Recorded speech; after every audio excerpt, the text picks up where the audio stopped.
Ndagusuje cyane mu izina ry'umwami wacu Yesu Kristo, kandi ndagushimiye we twabanye uyu mwaka wa 2025 wose kuva mu ntangiriro kugera turi kuwusoza. We watweretse ko turi kumwe, we wagiye uduha ibitekerezo n'inkunga zitandukanye kugira ngo iyi sheni igume gukora. Imana y'amahoro iguhe umugisha kandi Imana igume kukugirira neza. Nawe wasoza uyu mwaka ukanda kuri subscribe kugira ngo dusoze umwaka wiyandikishije ku muyoboro wacu wa Ben Kwizera TV, maze ibiganiro byacu byose by'iyobokamana bijye bikugeraho uko bwije ndetse n'uko bukeye indi myaka yose isigaye. Kandi nanone reka mbonero kwifuriza impera z'umwaka nziza. Imana y'amahoro igume kubanezeza ndetse no kubaha umugisha muri byose. Tugarutse mu kiganiro cya Gospel Talk, aho nanone tuje kubanyuriramo bimwe mu bintu ushobora kwitekerezaho cyangwa ushobora kumva muri iki kiganiro, ugahita umenya niba ukibanye neza n'Imana cyangwa niba waratanye waravuye mu buntu ndetse n'ubushake bw'Imana. Niyo mpamvu umwuka yakuntumyeho arambwira ngo nkubwire bino bintu maze wisuzume, nurangiza nawe wifatire umwanzuro. Tugiye kurebera hamwe rero ibintu bishobora gutuma Imana iva ku muntu cyangwa umwuka wera w'Imana ava ku muntu. Ushobora kwibaza ati ese niki umuntu yakora kikamutandukanya n'urukundo rw'Imana cyangwa kigashyira urukuta hagati ye n'Imana ntibabashe kongera kugira connection. Ugasanga rero muri uyu mwaka usoje umwaka byarakuranzweho. Niyo mpamvu nagira ngo nkubwire ngo utangire iki kiganiro gisozanye natwe kugira ngo umenye ibyo ari byo. Twihuse rero, bimwe mu bintu bikunze kuvugwa mu nyigisho za Bibiliya cyangwa mu nyigisho za Mwuka Wera, icya mbere ni ugukomeza icyaha ku bushake. Iyo umuntu azi icyiza icyo ari cyo agahitamo gukomeza gukora ikibi atabyitayeho ndetse adashaka no kubivamo, bibabaza umwuka w'Imana cyangwa bibabaza Imana. Gukora icyaha nkana, gukora isubiracyaha, ikintu uzi ko ari icyaha ariko ukaguma kukimakaza, ukaguma kugihereza ikibanza mu mutima wawe, ejo ukagisabira imbabazi ariko nanone ukongera, ibyo ngibyo bibabaza Imana bigatuma umwuka wayo ukugendera kure. Ikindi cya kabiri ni ukutihana, no kwinangira umutima. Umuntu akanga kwihana, kwihana ni ukureka ikibi ndetse n'igisa nacyo, ni uguhindukira ukava mu byaha bigutandukanyaga n'Imana maze ugatumbira Kristo. Kwihana rero bigora benshi cyane, bakananirwa kureka ikintu kibatandukanya n'Imana ndetse bakaguma no kunangira imitima yabo. Abantu ntibemere ko ari abanyantege nke, abantu ntibemere ko ari abanyabyaha, abantu ntibemere ko Imana yabagirira neza ikabakura muri ubu bubata bwa Satani. Kwanga kwemera amakosa, ntushake guhinduka cyangwa gusaba imbabazi rero, ari byo kutihana no kwinangira umutima, ni ibintu nanone bigutandukanya na Mwuka Wera cyangwa bigutandukanya n'Imana ndetse n'urukundo rwayo. Ikintu cya gatatu ni urwango, inzika ndetse n'ubugome. Abantu barangwa n'urwango turabafite benshi cyane, ni nka 90%. Abantu bagira inzika ni benshi cyane, turabazi, bashaka kwihorera. Abantu bagira ubugome ni benshi, ariko reka nkwibutse ko mwene data dusangiye gucungurwa muri Kristo Yesu. Iki nacyo ni ikintu kigutandukanya n'umwuka w'Imana, kigutandukanya n'Imana, kigutandukanya n'urukundo rwayo, gishyiraho urusika cyangwa gishyiraho barriers hagati yawe n'Imana, ntimwongere kugira connection.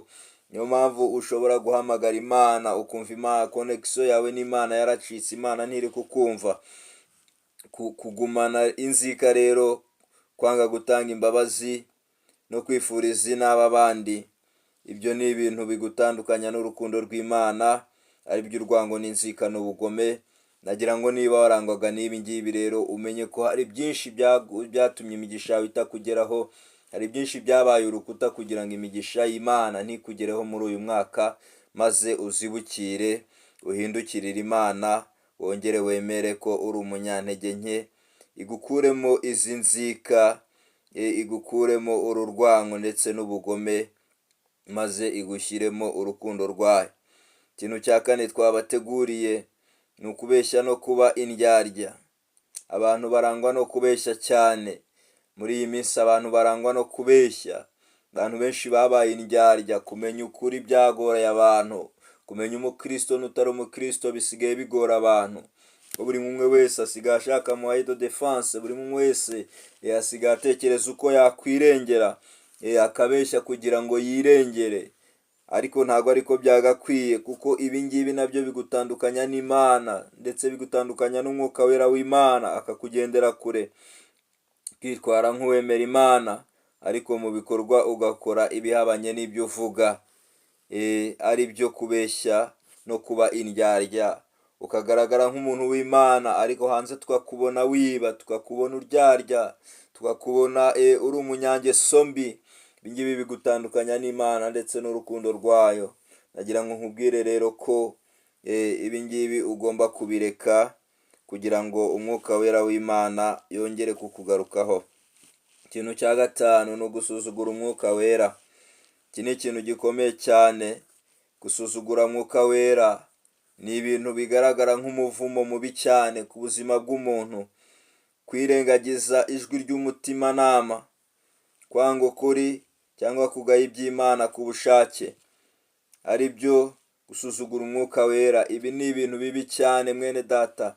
Bigutandukanya n'urukundo rw'Imana, ndetse bigutandukanya n'Imana n'ubushake bwayo bukakugendera kure. Niyo mpamvu nari nje kukwinginga rero ngo iki kintu nacyo kigendere kure. Uzajya wumvira umwuka, ugwiza urukundo. Umuririmbyi yaravuze ngo nta soni uzagira nubona Yesu. Umwuka w'Imana rero narangwe muri wowe, nabe muri wowe, akubere umujyanama mwiza. Azakuyobora kandi azagufasha akugeze mu ijuru ndetse n'ahandi hose wifuza amahoro.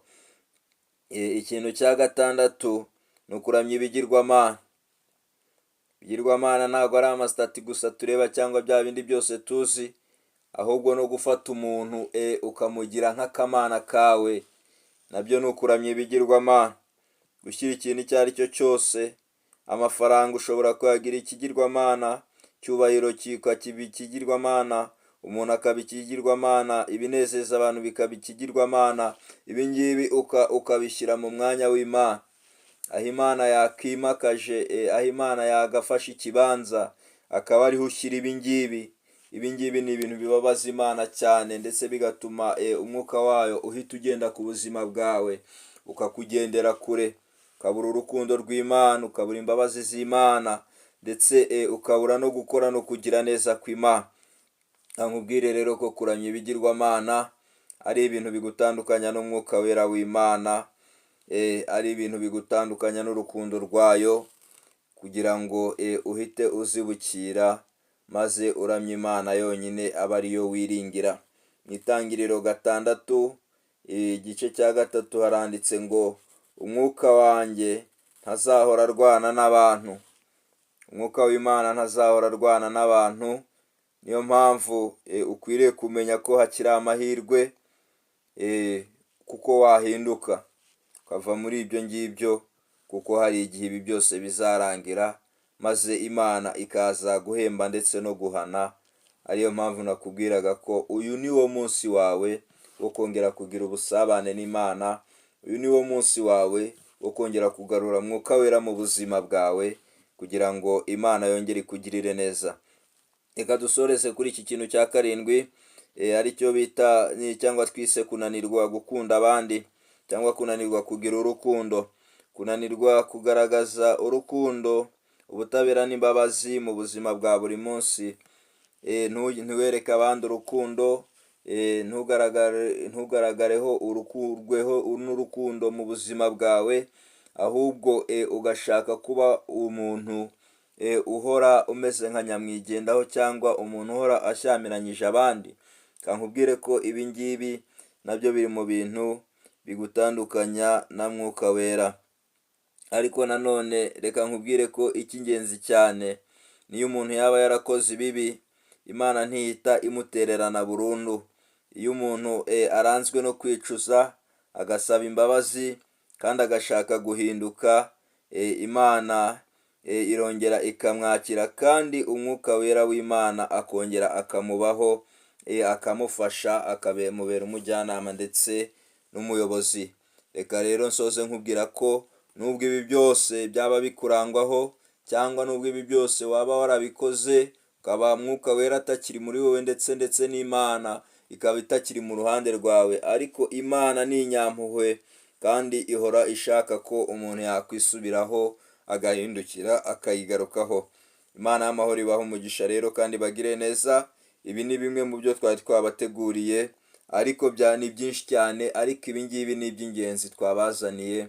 Reka nkubwire rero ngo komera ushikame, kandi Imana y'amahoro ikugirire neza. Mu mpera z'uyu mwaka 2025 na 2026 uzarangwe no kugirirwa neza n'Imana n'imbabazi zayo no gusabana n'urukundo rwayo, mu izina ry'Umwami wacu Yesu Kristo, amen.